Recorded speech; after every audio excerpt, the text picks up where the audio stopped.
Bonjour Pierre. Bonjour Alexandre. Alors ce matin, comme un lundi, se penche sur la politique qui s'incruste partout, jusque dans la philanthropie. Eh oui, s'il y avait un endroit qui faisait consensus dans notre monde, c'était bien le secteur caritatif. Les ONG étaient nos derniers sanctuaires, des zones de paix devant lesquelles chacun déposait les armes. Et puis voilà, tout s'est compliqué, le clivage droite-gauche s'est glissé dans ce monde, la provenance de l'argent y est très regardée et elle génère d'énormes tensions. Vous n'allez pas nous faire le coup de l'argent qui n'a pas d'odeur quand même. Vous avez raison.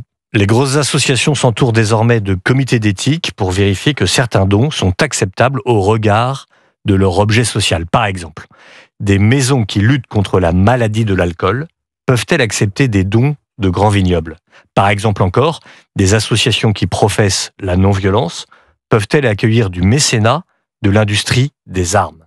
Ces questions ne sont pas faciles à trancher, elles sont vraiment légitimes.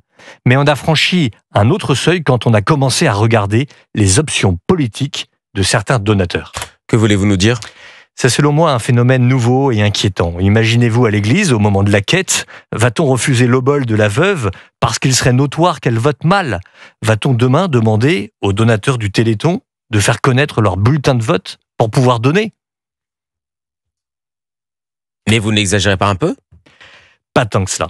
C'est le procès que l'on fait aujourd'hui à certaines associations parce qu'elles auraient accepté des fonds de telles fondations qui n'est pas dans l'esprit du moment, de tels grands patrons qui n'est pas en état de grâce médiatique.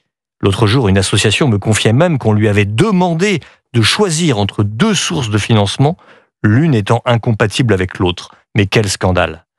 Quand Zachée, vous savez, ce collecteur d'impôts, a croisé la route du Christ, il s'est engagé à verser la moitié de sa fortune aux pauvres. Et pensez-vous que le Christ lui a dit « Franchement, cet argent qui vient de la collaboration ne sent pas très bon, garde-le » Eh bien non, bien sûr. L'argent est un lieu pour chacun d'entre nous, peut-être d'un combat, d'une purification. Donateurs de droite et de gauche, de tous les partis, unissez-vous, tant de gens en ont vraiment besoin. Merci beaucoup Pierre. Merci.